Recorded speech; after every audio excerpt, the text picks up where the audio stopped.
Hi, I'm Dan Robinson with the Great Lakes Spirituality Project, and I am here today talking with Dr. Margaret Wooster. Welcome, Margaret. I'm glad you're here today. Thank you. Yeah, Glad to be Margaret, here. oh, appreciate you taking the time to talk. Margaret is a writer, conservationist, community planner, and nonprofit executive. She served for 8 years as the executive director of Great Lakes United, a bi-national coalition of environmental, labor, and indigenous groups dedicated to conserving the Great Lakes and St. Lawrence River ecosystem. She was a founding member of the Friends of the Buffalo River, which eventually led to Buffalo Niagara Waterkeeper. She worked as a planner for the Erie and Niagara Counties Regional Planning Board, including efforts on stream and groundwater protection. She started a watershed learning project with middle schools in the region, which National Geographic used as its story of hope in its film, The Power of Water. And she has authored two books, including Living Waters, Reading the Rivers of the Lower Great Lakes, which I have right here and I've read and Oh, enjoyed. nice. And she's getting ready to publish a third one titled Meander. Well, that is a lot of work, Margaret. So what drew you to working on protecting the Great Lakes in the first place?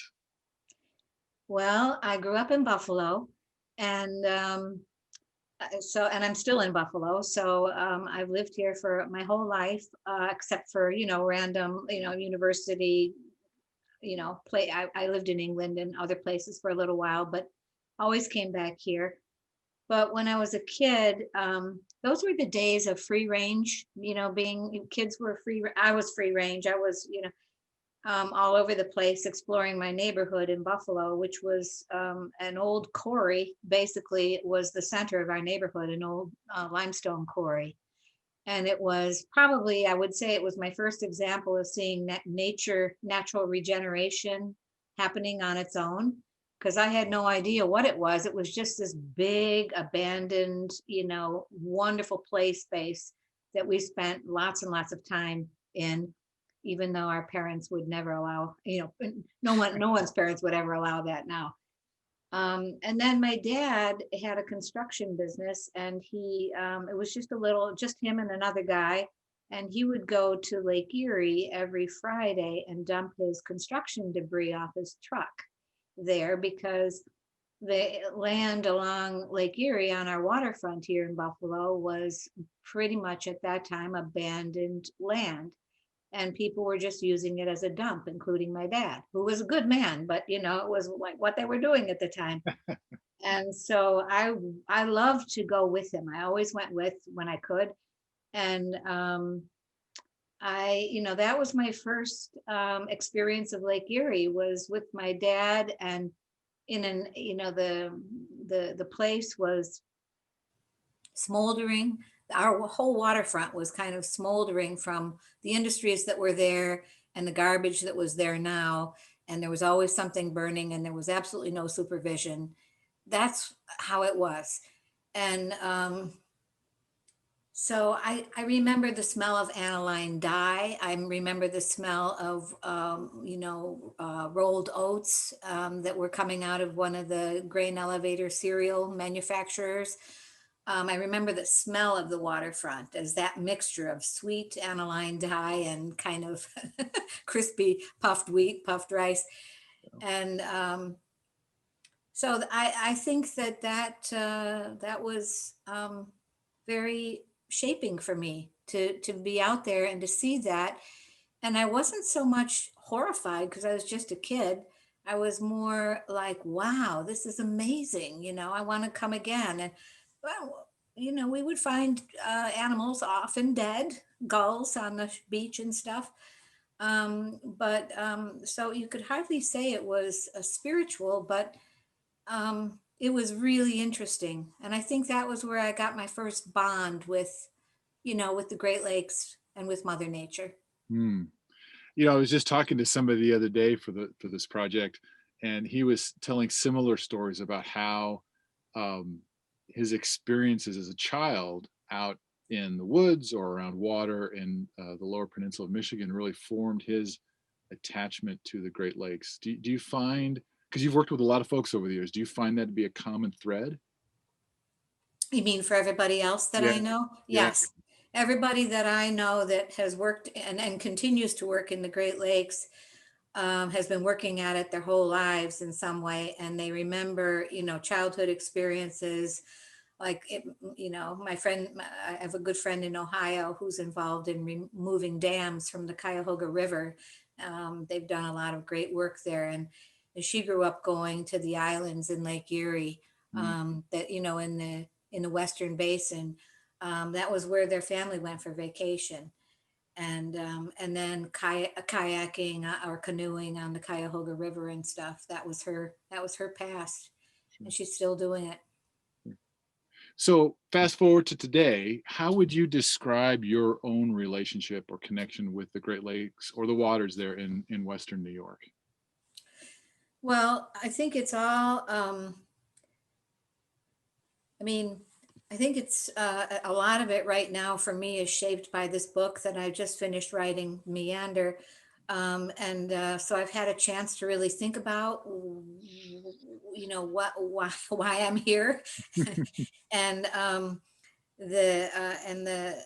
the interest is, this was working in the field. This under the Great Lakes Water Quality Agreement, and when I worked with Great Lakes United, um, the mantra was that the purpose of the Great Lakes Water Quality Agreement, just like the Clean Water Agreement, is to restore and maintain the physical, chemical, and biological integrity of the waters of the Great Lakes ecosystem. And and over the years, and certainly since glue, which I left, when I stopped being executive director in 2003, I think, so that was Glue, a while glue, ago. glue being Great Lakes United. Great Lakes United, yeah. Yep, yep. um, I was critical of how we were managing the Great Lakes, and but I got very involved in a local project almost right away, called the Oxbow, and it was an Oxbow wetland on Buffalo Creek, which is tributary to the Buffalo River, and that's how we got federal funding, because Buffalo River was an area of concern on the Great Lakes. And I've been working on the Oxbow since 2007 with various other people. First, it was grant supported, but now it's just totally volunteer. And it's just this cutoff, meander from Buffalo Creek, which is an Oxbow, and it's an amazing place. I go there, often. Nowadays, I don't even work that much. I just walk around and look at things, because it is, I always learn something. I always come away with something new to find out, to look up. It's just this amazing place. And so I forgot what your question was. Oh, but we would just ask you to describe your connection to the waters today as at this Oh, yeah. And point. I guess what I would really want to say is that it's not so much like the lakes, but it's the tributary rivers to the lakes. The whole thing I've been writing about is the Great Lakes Basin as a bowl, and that the that the tributaries are really important to the entire, hydrologic cycle of the lakes. And so I'm interested in the way in which our creeks here in Western New York, come into Lake Erie and the Niagara River. And so I've been following the creeks to their source, and doing some biological testing along the way and stuff. It's really interesting. It's just forever interesting to Mm. understand where you live in your watershed. What is it? Is it a cutoff meander? Well, what's important about meander? Or, I've gone up to the source of Buffalo Creek, and that's a whole nother story, and then down to the mouth, and that's a whole nother story. But so the book that I just finished writing, and that I've been exploring for, is kind of focused on the Great Lakes Basin as a bowl of recirculating water. That the glaciers had a lot to do with setting that up, and that we really need to pay attention, not just to the shorelines of the Great Lakes, but to the tributaries going all the way up to the source. Well, I'm glad you brought that up, because I had a passage from your introduction I wanted to share. And in the introduction to that book, Meander, you wrote, from a Great Lakes perspective, where restoration efforts are usually focused downstream at the mouths of major tributaries where most of us live, we should not lull ourselves into thinking that this is sufficient. We have sprawled one way or another all the way up into the headwater hills without thinking or even awareness of the small natural waters, the springs, seeps, wetlands, and fingertip flows that begin everything. I love that image of those beginning everything. And so I'm wondering, as you do this work over all these years, do you find it hard to help people sort of see things from a whole basin perspective, or is it people generally focus on just the five Great Lakes themselves? That's a good question. I think, in terms of actually working with people and taking people out and showing them places and exploring the lakes, there's much more interest in the tributary stream systems coming in because there's so much happening, and most of it's a little more visible than what's going on in the lakes themselves. Sure. And I'm kind of, for me, I would say science is my spiritual connection to the lake. I mean, not like strict numerical science, but like what gets me excited and committed is understanding how it works. How does this, tributary work? Why does it meander so much at this point? Or what is happening up in the headwaters, where there's so many. We have a whole lot of factory dairy farms up in the headwaters, which are not doing well by our aquifers that are our source waters. So I'm constantly coming across stuff like that. So I think I find the tributaries much more interesting than the lakes themselves, because you can kind of see how land use is affecting them, and you can, you can intervene. And sometimes there are action items there. Like right now, I'm in a conversation with the CAFO dairy farmers that are up in our headwaters, because there's got to be something that they can do better than cutting down all the trees so they have more land to spread manure, which is kind of the dealing with manure. Sure. Well, you've made a couple of references during our conversation about spirituality, and I want to go back to something you said before, and I don't want to put words in your mouth, so I'm just going to say this, and you can tell me whether this is right or wrong. But as you talked about the oxbow, or the place where you went when you were a child, the phrase that kept coming to my mind as you were speaking is that these were places that fed your spirit. Do you think that was true? Yes, totally. And I think I could even get kind of weepy over this, because the Oxbow, 13 years I've been at it with the Oxbow, and for what, you might say, because I don't think I've made much of a dent in the Oxbow itself, but it's made a huge dent in me. And I just love to be there, and I always come away feeling stronger and happy. And I don't know what it is exactly about that place, but it's a kind of orphan. There's no one in charge at the Oxbow. It's just this, piece of forgotten land, and it's full of wildlife. It's an island habitat. It's full of deer. It's full of foxes. It's got coyotes. It's full of snapping turtles. It just goes on and on. Incredible birds.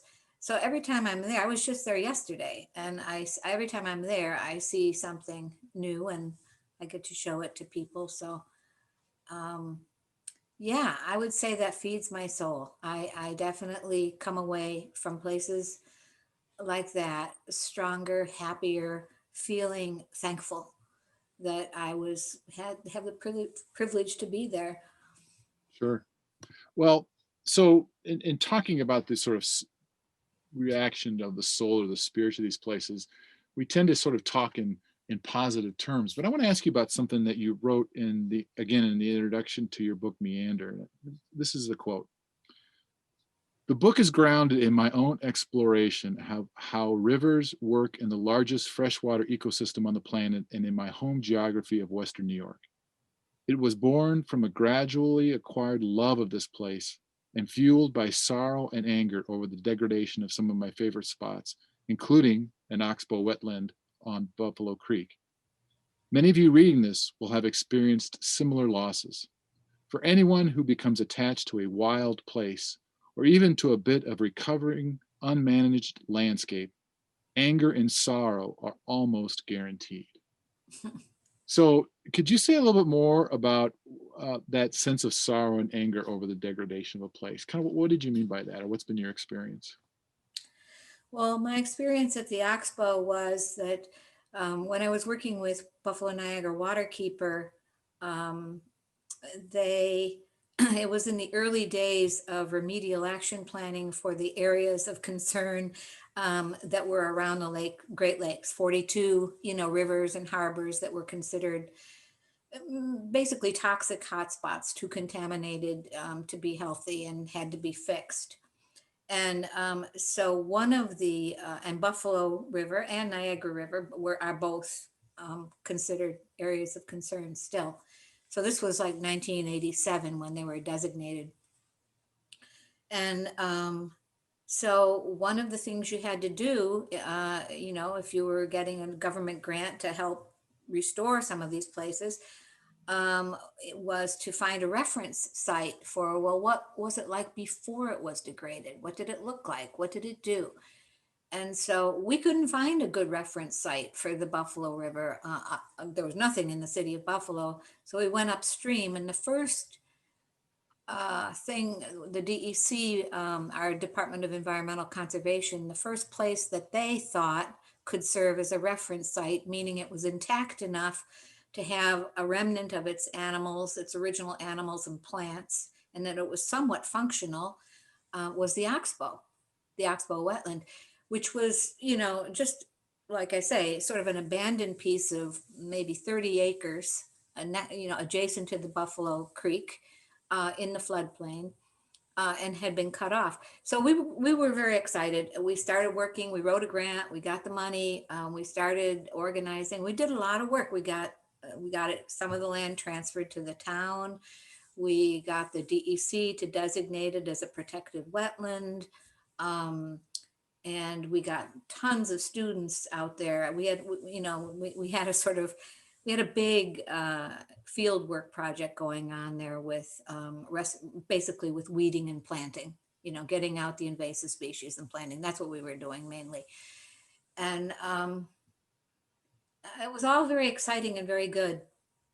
But then we discovered that it was cut off, that it had been cut off from the Buffalo Creek in the 1950s in an effort to limit flooding and sedimentation downstream from the port of Buffalo.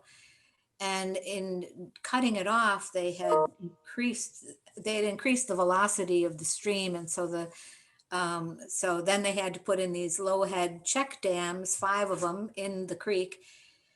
And long story, a little bit shorter, one of these turned out to be a death trap. It was 5 people were killed there after it was, over the years, a couple of years after it was put in. And so there was a great deal of, it was like an unsolved problem because it's still there. It's still a threat. There's a hydraulic boil that sets up when the creek comes down and goes over this check dam. And if you get caught in it, you can't get out. And so 5 people have died, maybe more, animals too.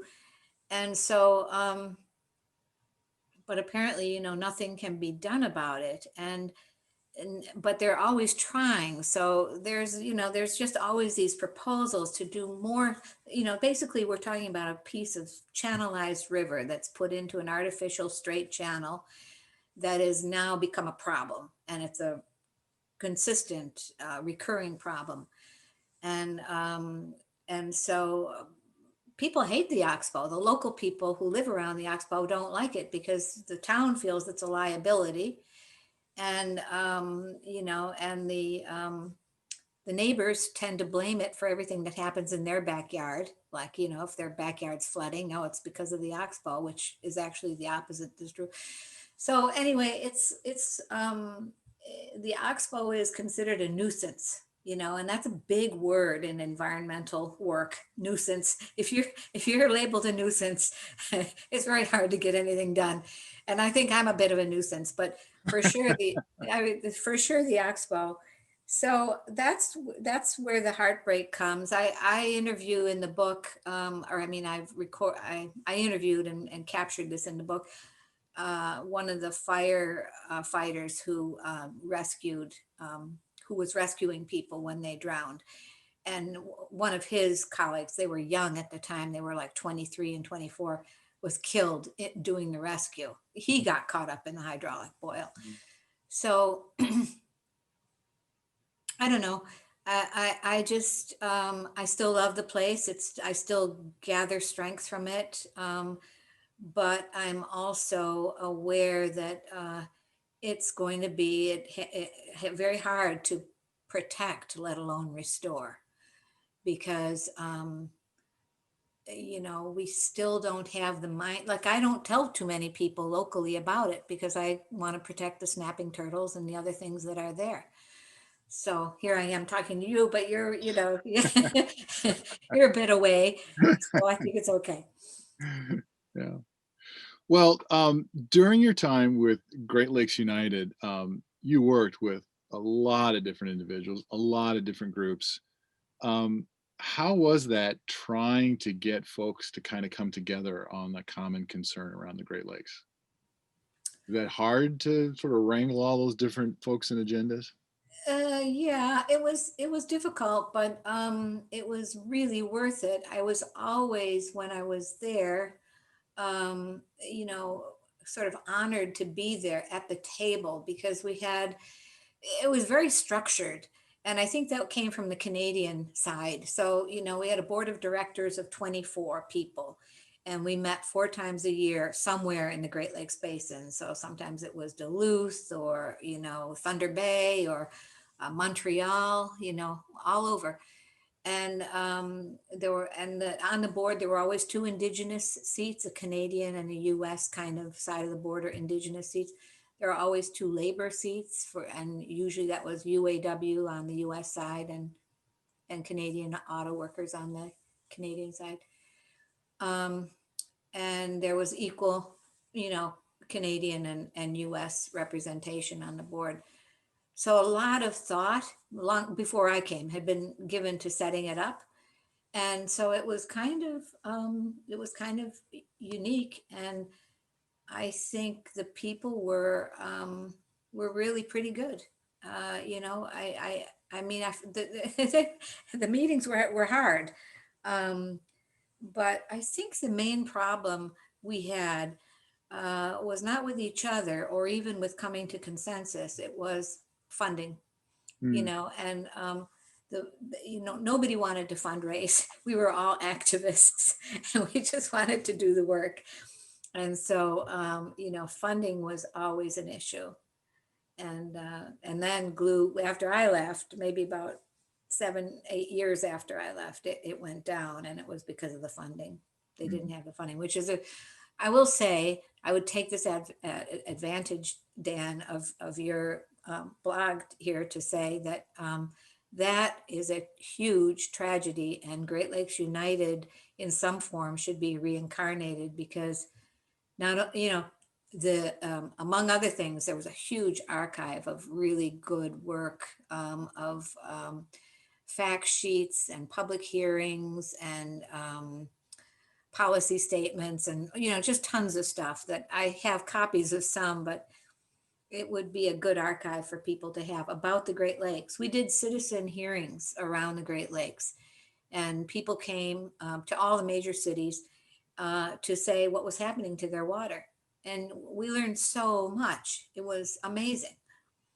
Well, it sounds amazing. And in fact, I really wanted to ask you about that because I think that would be so fascinating to go to all these different parts of the basin and to hear what people would say. And I'm curious, in those hearings, was there ever any sort of sharing by folks from a religious or a spiritual perspective in what they were saying about the lakes or their home area? I think there always was, when, the indigenous presence, whether they were, Mohawk from Montreal area, or Anishinaabe from Wisconsin, or, the Walpole Island, um, people. whenever, and there always was an indigenous presence at our board meetings, um, that was the spiritual connection, I would say. Um, I'm sure there were people on our board. In fact, there was a nun from Pennsylvania who was on our board for a long time, and she was great and very dedicated.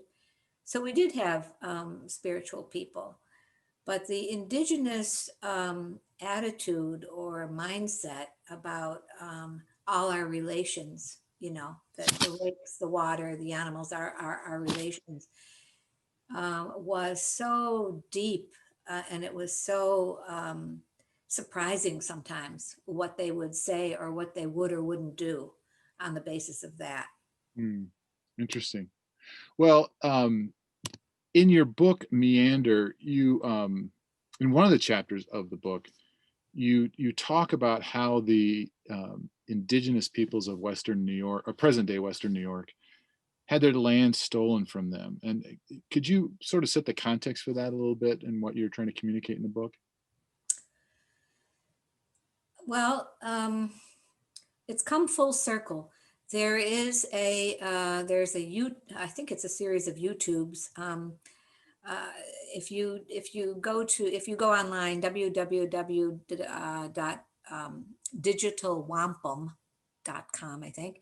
Um, Digital Wampum is a series of interviews with Onondaga uh, chiefs who are talking about something they call value change for survival. And they're saying, we are an old people. We've been here a long time. We understand that, that survival is actually very much in question right now.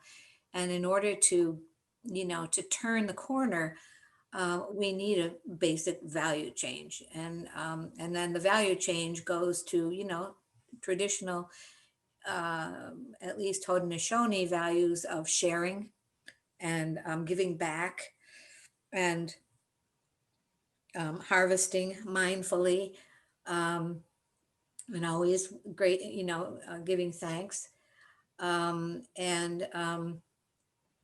So I would say that in New York State and Western New York, we're sort of surrounded by active Indian reservations. We've got Tuscarora to the north, and two Seneca reservations to the south, and one to the east. I should say territories. And although people, keep to themselves and have their own governance, they have been an incredible influence, I think, on Western New York, on the thinking here. And so I think we have perhaps maybe a better understanding of what went down, what happened in the Revolutionary War when all this land was taken from them. I mean, I have that story emblazoned in my memory almost, because it's been told so often and so well. So yes, the land was stolen.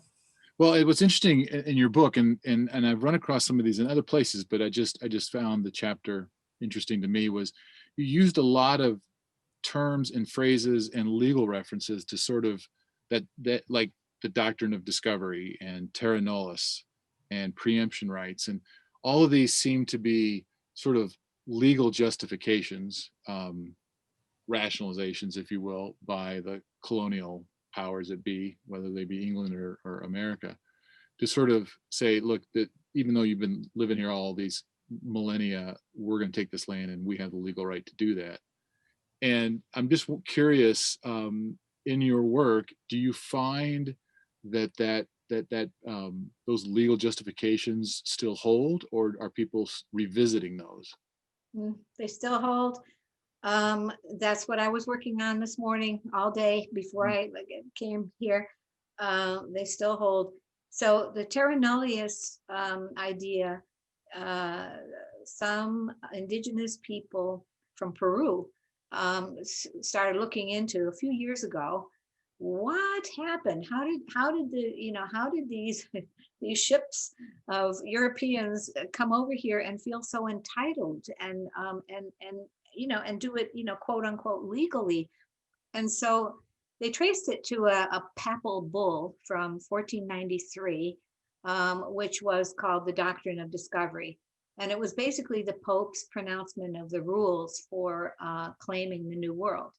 And the rules were that if you discover an area that has not been claimed by any other European Christian nation, you can claim it, and you treat the local inhabitants, if there are any, as occupants, but they're not as owners, and you can take the land and the resources. And further, if they're doing anything on the land that doesn't jive with how we do things, that we don't recognize as our, in terms of our values of how to use the land, you can take that. You can seize the land and put it into productive use, quote unquote. So that was the doctrine of discovery, and the mindset, or the piece of it, was terra nullius, which is sometimes translated as vacant land, terra nullius. And so the whole notion was that the conquerors, the new European settlers, would take land and impose their old, the old world on it. And so that's what happened. And that, in Western New York, it's, the deed on my house, the first name on the deed to my house is Wilhelm Willink and Company. And Wilhelm Willink was the Holland Land Company that came and bought this land. Anyways, it gets complicated, but they basically bought the land from the Senecas, and in the Big Tree Treaty of 1779. And that was and they I forget what they paid for it. They did pay something, but they bought like 300 million acres of land of Western New York, and then immediately hired a surveyor and proceeded to chop it up through, to put a grid map over it, and chop it up into sellable pieces. And so the way in which Western New York was developed was by land speculation and developers who would buy up this land and then resell it. So it was a little different from the old, idea of frontier and people going out and claiming their little piece. This was, a developer's frontier, and it still is. So the fight we're fighting in the Outer Harbor is against the developers, because the Outer Harbor, the Buffalo's Lake Erie coast, is partly called the Outer Harbor, and it is post-industrial. It's a PIE, a PIE, a post-industrial ecosystem, and it is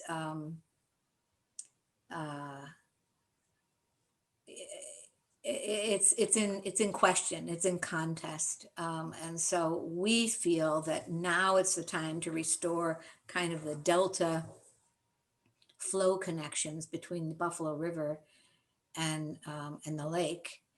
And we feel that, if we can restore this area to withstand the huge lake effect storms that we're getting, that would be a good thing.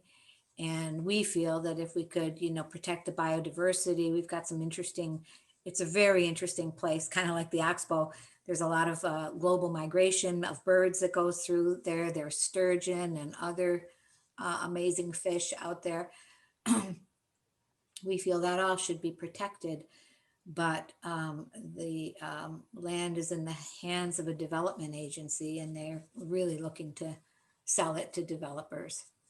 Well, it sounds like, if I understand you correctly, that the legal justifications that allowed the colonists and the settlers to steal the land from the indigenous peoples who were here,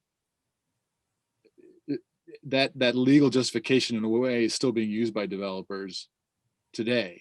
Very much so. I find that fascinating, where it's kind of been turned back even on the white population to say, hey, Very much so. And the operative word is vacant land.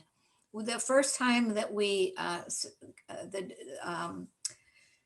the Erie Canal Harbor Development Corporation, which owns a lot of the land out there now, and they're a development corporation, and they're being funded with public funds. So these are all fightable things. Um, the first meeting they had back in 2014 about what their plan was going to be for the outer harbor began with saying it's vacant land, and we need to do something. We need to do something to activate it for development. And so for the past 5 years, they've been working on access and activation. And the idea is to get people out there and to get people liking it, but also people wanting to buy or build out there. Well, what I want to do for this kind of last sort of question I want to ask you before with our time winding down is, where do you see the future going in terms of the protection of the Great Lakes Basin? Are you hopeful? Are you despairing? Or No, I'm hopeful. I'm always hopeful. I think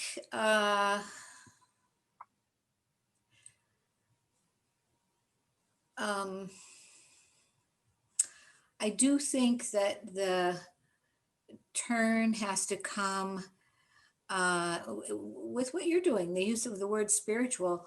I think the Clean Water Act and Great Lakes Water Quality Agreement goals of restoring and maintaining the chemical, physical, and biological integrity of the waters of the Great Lakes, which is what their goal is stated, should include spiritual.